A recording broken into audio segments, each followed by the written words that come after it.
This episode of The Avengers begins with Clint Barton, aka Hawkeye, waking up in the forest of Alfheim, unaware of where he is, when horsemen hurriedly pass through him. He follows them past the forest to find himself at the edge of the realm. One of the horsemen almost hit him, to which he apologizes as they were escaping from Loki's army. He would have been roadkill if that hit him. Out of nowhere, he is suddenly surrounded by feral wolves. He tries to escape, but they eventually catch up to him, to which he breaks his bow, defending himself. As the wolves are ready to pounce, the elf rider returns, feeling guilty for leaving him behind. In Asgard, Loki tells the narrative of how Thor failed to protect the defenseless King Odin while he slept to replenish his powers. Thor remains Loki's captive, bound to chains that drain his strength, while his weapon Mjolnir is bound to the ground. Loki explains how although Asgardian warriors Balder, Sif, and the others remain vigilant, their weak minds are their downfall. They were unprepared for Loki, as if they had not expected someone to steal Odin's powers while he slept. Thor claims that the Odin force is only meant for his father, but Loki insists that Odin is a liar. He explains how Odin has killed his true father and stolen him as a child only to be treated as a lesser being. Sheesh, adopted kids can often be so ungrateful. He claims that the Odin force will soon be his, and will have all the 9 realms bow to him. He explains how he conquered all 9 realms except for Midgard, which he will also quickly conquer. Meanwhile, Hank Pym, aka Giant Man, finds himself and an unconscious Janet Van Dyne, aka the Wasp, on the snowy Alps of Jotunheim. Trying to figure out where and how they got there, they are suddenly attacked by frost giants who don't take kindly to them trespassing. Seeing their hostile hospitality, Giant Man uses his powers and confronts them head-on. He managed to beat them, but more frost giants showed up. Ymir, the king of Jotunheim and the ruler of the frost giants, opens the legendary artifact, the Casket of Ancient Winters, to blow Giant Man away and trap him in ice. As they slowly approach him, Giant Man stands up to them when, out of nowhere, a portal opens, and Sif and a couple of Valkyries come to his rescue. While they attack the frost giants, Giant Man runs to Wasp to protect her when Ymir reopens the casket, sending Giant Man into the ravine. Sif catches him on her Pegasus, and together they escape from Ymir and the frost giants. He will definitely take a hit on his pride as a man being saved by a woman on a flying horse. Steve Rogers, aka Captain America, finds himself stranded in the mystical realm of Niflheim, where the past haunts him. He sees dead friends and colleagues who blame him for their deaths. Well, this is the part when Haley Joel Osment told Bruce Willis, "I see dead people," promising him a sense of relief from the struggles of being a hero. He almost succumbs to it when he later realizes that he is still alive. He later came to his senses when he couldn't find his friend James Buchanan, Bucky Barnes, in one of the ghosts. He claims that his fight isn't over and insists on fighting until the day he can't fight anymore. Once determined, the mist clears up and finds himself before Hela, the goddess of death, who claims he isn't leaving. Bruce Banner, aka the Hulk, wakes up in Vanaheim underwater and finds a giant axe nearby. He quickly confronts an enemy convoy in the distance transporting prisoners.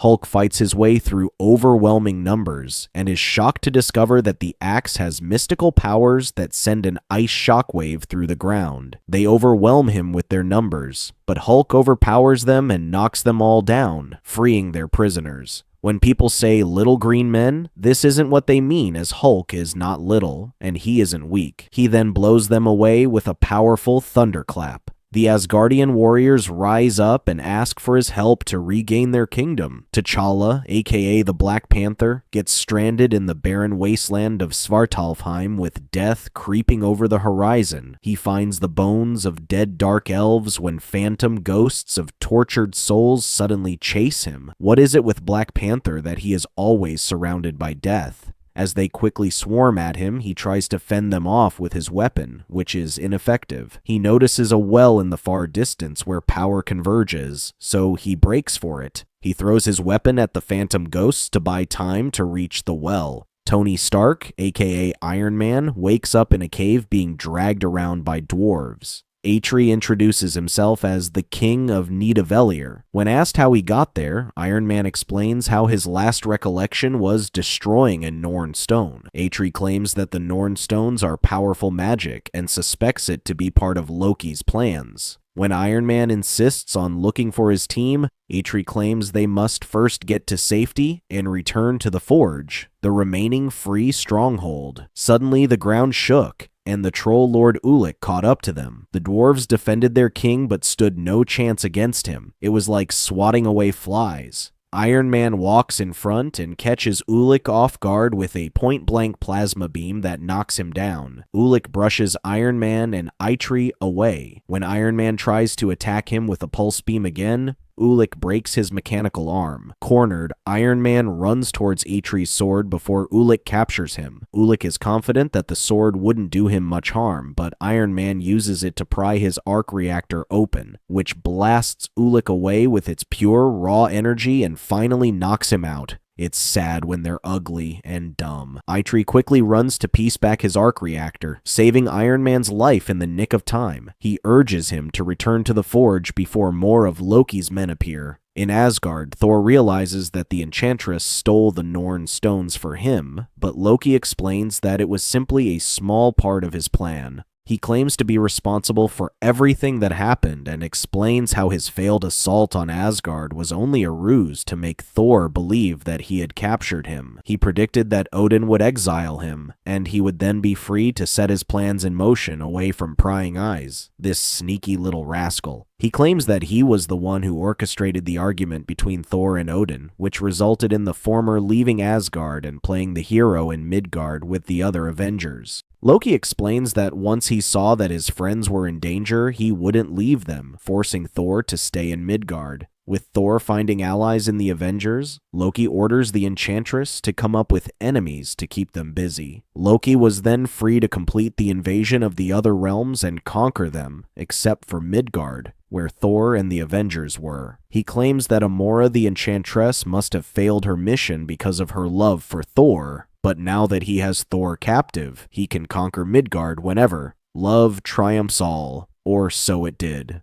In Alfheim, the elf rider asks Hawkeye to use his bow and claims that his arrows have a special effect that is effective against the wolves. When their horse finally gives out, Hawkeye and the elf stand their ground, making the last of whatever arrows they have left. When they finally run out, the elf takes out his sword and introduces himself as the elf Faraday. As they prepare to make the last stand, Black Panther beats them all down. Faraday worries that King Frey must have fallen against Loki's army, but reassures them that a boat can take them to safety. Although thrown in different realms, the Avengers slowly come together to defeat a common enemy, Loki. Iron Man returns to the Forge in Nidavellir to recreate his armor, while Giant Man and the Wasp hitch a ride with Sifu and the Valkyries to Asgard. Hawkeye and Black Panther have boarded a ship back to Asgard with Faraday. While Loki takes the throne of Asgard, Hulk and the Warriors 3 attack the Bifrost Bridge that Loki's men guard. When Hulk recklessly charges at them, he disrupts their formation and is quickly surrounded. This is why Brains beat Bronze every single time. Suddenly, a portal opens, and Sif, Giant Man, Wasp, and the Valkyries come to their rescue. Hawkeye, Black Panther, and Faraday also arrive and ram the ship to push the Frost Giants off the bridge, while the others defeat the rest.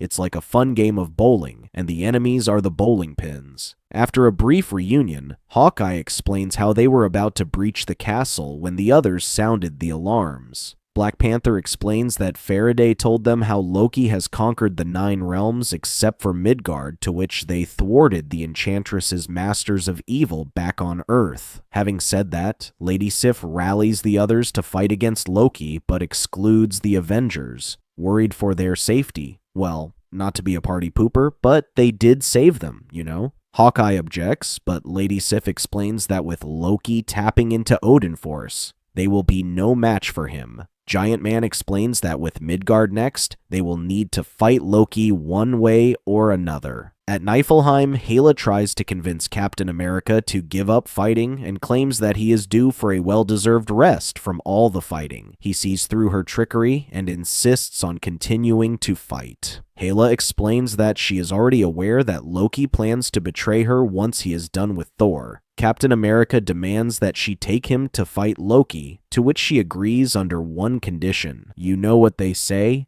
Never make a deal with the devil. Should he fall in battle, his soul will be hers for the taking. Loki discovers that the Avengers and the Asgardian warriors are storming the castle. He unleashes Horfin, a giant frost wolf, to attack the intruders. Neither their weapons nor their individual strength was a match for it. When it was about to attack Wasp, Hawkeye, and Black Panther, Captain America arrived and tossed his shield at the monster's nose. And no, this isn't a soft tap on the nose. With Captain America on the battlefield, he gives orders to use each other's strengths effectively. Giant Man and Hulk each take a leg to pin it down while the others focus their attack on the monster's eyes and mouth. Hawkeye shoots Horfin's eyes, which the Wasp uses to conduct electricity to attack the creature. When it is about to use its breath attack, Black Panther jumps into its mouth and uses Captain America's shield to block it. Hulk also jumped inside and forced it open while Black Panther threw his weapon down its throat as Giant Man kept his mouth open by pulling its hair. They later drive the Frostwolf to break the castle walls. As they stormed into the castle, Captain America demanded Loki surrender. When he refused, they quickly surrounded him, but Loki single-handedly defeated them. Wow. Despite their numbers, they couldn't even do anything to one man. He easily blew away the Hulk while rendering their weapons ineffective. He stops Giant Man and blows away Black Panther and Lady Sif.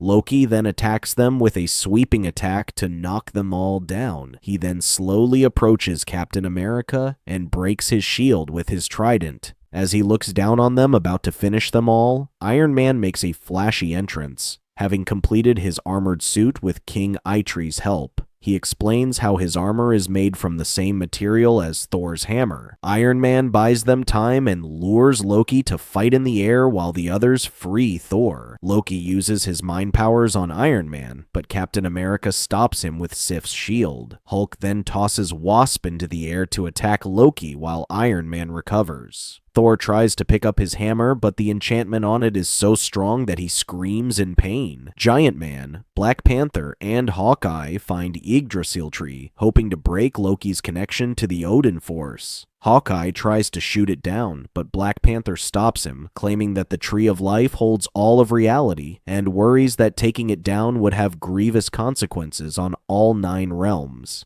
They are suddenly incapacitated by a sonic attack from a couple of birds perched on the tree. Those darn angry birds. Thor finally breaks his hammer free and joins the fight. Out of nowhere, Loki is overwhelmed by the Odin force and goes out of control. Thor urges him to stop, as it could destroy all the 9 realms, but he refuses. Giant Man sneaks up from behind the tree and pulls it out, waking Odin up. As his link to the Odin force is severed, Loki falls and is surrounded by the Avengers. He refuses to give up when Odin comes up from behind and restrains him with his power. Here comes the Godfather, wink wink. After all the scheming Loki has done to overthrow him, Odin is dismayed that he decides to exile him. With Odin back, he welcomes Thor, who has returned in their time of need, but Thor explains that the Avengers saved all 9 realms from Loki. Despite being mortals, they have achieved a feat that no human has ever done. That said, Odin thanks the Avengers while the others chant their names in praise. Meanwhile, Loki finds himself before a giant serpent who blinds him with its acid. When they return to Earth, Steve looks at a piece of the shattered shield and is reminded of his promise to Hela. Out of nowhere, his lookalike emerges from the shadow, who then shoots him with his gun, later revealed to be a Skrull. Now, it's the attack of the clones. We appreciate you for sticking to the end of the video. Let us know how you felt about the recap, and please check out these other videos, and make sure to subscribe and tap the bell to be notified about our latest videos. See you soon.